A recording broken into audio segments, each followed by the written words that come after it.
Halo semuanya, perkenalkan nama saya Elsa Ameliasyah dari Sarjana Terapan Gizi dan Dietetika tingkat 1 semester 2 dengan NIM P1337431220009.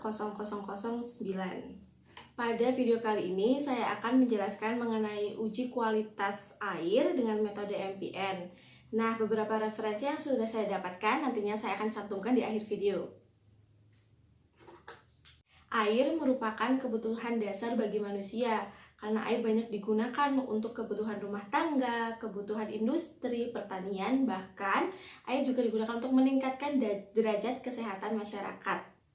Menurut Hamdiati, pada tahun 2010, kualitas air harus memenuhi 3 persyaratan. Yang pertama adalah kualitas fisik. Kualitas fisik itu ditentukan berdasarkan kekeruhan, temperatur, warna, bau, dan rasa.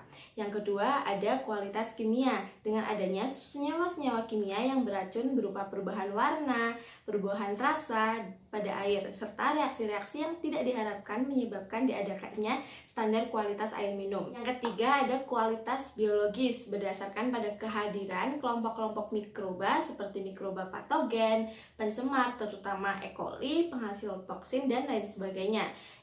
Indikator kehadiran bakteri coliform merupakan polusi kotoran akibat kondisi sanitasi yang buruk pada air dan makanan. Untuk mengetahui jumlah bakteri coliform dalam suatu air, maka digunakan uji kualitas air minum dengan metode MPN atau Most Probable Number, di mana metode ini menggunakan medium cair dalam sebuah tabung reaksi, di mana perhitungan dilakukan berdasarkan jumlah tabung yang positif yang ditumbuhi jasa trenik setelah diinkubasi dalam waktu tertentu. Nah, untuk MPN sendiri ada 2 tahap, yaitu uji duga dan uji penegasan.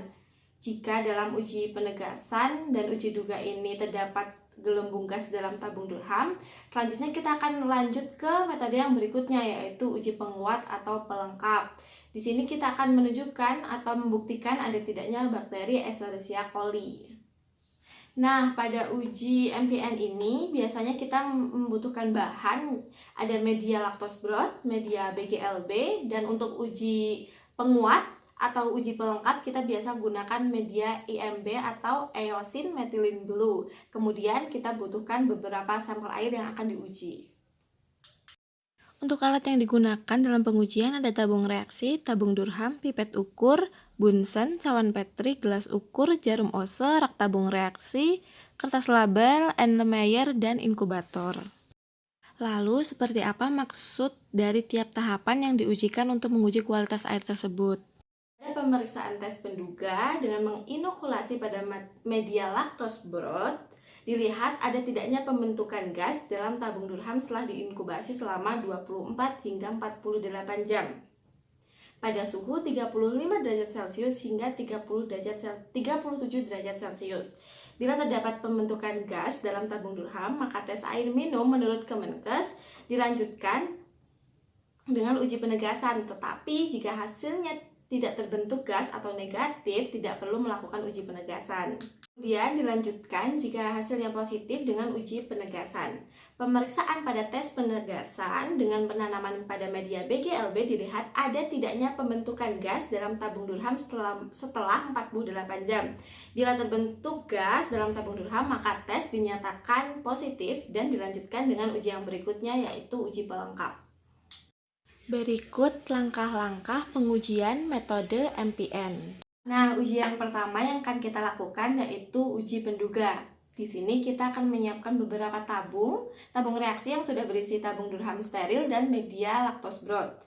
Lalu kita akan tuangkan masing-masing tabung tersebut dengan 0,1 ml sampel air, 1 ml sampel air, dan 10 ml sampel air. Kemudian ketiganya kita kocok supaya sampel airnya itu merata di media. Lalu kita inokulasikan dengan suhu 35 hingga 37 derajat Celcius dalam waktu kurang lebih 24 hingga 48 jam. Lalu setelahnya akan kita amati. Nah, setelah kita inokulasikan kurang lebih 24 jam, kita akan mengamati ada tidaknya gas dalam tabung tersebut. Pada tes duga yang positif ditandai dengan terbentuknya gas, tetapi hal ini belum memastikan adanya coliform di dalam air. Karena lactose broth dapat juga difermentasi oleh bakteri selain bakteri coliform. Oleh karena itu, tes pendahuluannya atau tes duga yang positif ini dilanjutkan dengan tes penegasan. Nah, selanjutnya akan kita lakukan uji penegasan. Di sini kita menyiapkan 2 tabung berisi 10 ml media BGLB. Kemudian, dari hasil uji tes duga yang positif, kita pindahkan 1 hingga 2 oase ke dalam tabung tersebut. Satu seri tabung BGLB diinkubasi selama 24 hingga 48 jam untuk memuji dan memastikan adanya bakteri coliform. Dan untuk seri yang lainnya akan kita inokulasikan dengan suhu 44 derajat Celcius selama 24 jam untuk memastikan adanya bakteri coli tinja. Pembacaan dilakukan selama 24 hingga 48 jam dengan melihat jumlah tabung BGLB yang menunjukkan positif gas. Nah, setelah kita melakukan uji penegasan, jika ada sampel yang positif, kemudian akan kita uji lebih lanjut dengan uji pelengkap atau uji penguat. Di sini kita akan mengambil sampel yang positif dari uji penegasan, lalu kita pindahkan 1 hingga 2 oase ke dalam media IMB atau eosin methylene blue. Kemudian akan kita inokulasi atau kita inkubasi dengan suhu 37 derajat Celcius selama 1 kali 24 jam. Nah, pertumbuhan koloni diamati pada media IMB ini menampakkan adanya kilau metalik adalah koloni bakteri dari Escherichia coli. Setelah dilakukan pengujian, maka dari tes tersebut dihasilkan kualitas air berdasarkan hasil yang berikut ini. Pada uji duga ini, jika dalam tabung gas terdapat gelembung gas, itu menunjukkan hasilnya positif mengandung bakteri coliform. Gelembung gas yang dihasilkan dari aktivitas bakteri coliform yang menfermentasikan laktosa sebagai sumber karbohidratnya dan menghasilkan gas sebagai produk akhirnya. Yang selanjutnya untuk uji penegasan, tabung yang menunjukkan hasil positif diuji lebih lanjut dengan uji penegasan menggunakan media selektif BGLB. Uji ini dilakukan untuk menentukan ada tidaknya bakteri coliform fekal.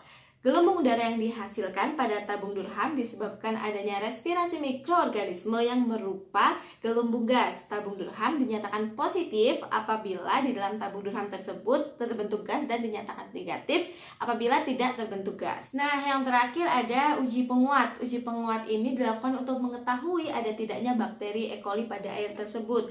Uji ini dinyatakan positif apabila cawan Petri berisi media agar IMB atau eosin methylene blue ditemukan koloni yang berwarna hijau metalik. Menurut Brooks tahun 2008, bila dalam biakan IMB terdapat bakteri Escherichia coli, maka asam yang dihasilkan dari fermentasi akan menghasilkan warna koloni yang spesifik untuk bakteri E. coli, yaitu warna koloni yang berwarna hijau dengan kilap logam. Nah, tadi sudah dijelaskan bagaimana cara menguji kualitas air. Dengan ini diharapkan bahwa kualitas air daerah kita itu bisa jauh lebih baik dan kita harus benar-benar memperhatikan kualitas air yang kita gunakan untuk minum, untuk industri, untuk mencuci dan lain sebagainya untuk meningkatkan derajat kesehatan masyarakat. Terima kasih, sekian dari saya. Wassalamualaikum warahmatullahi wabarakatuh.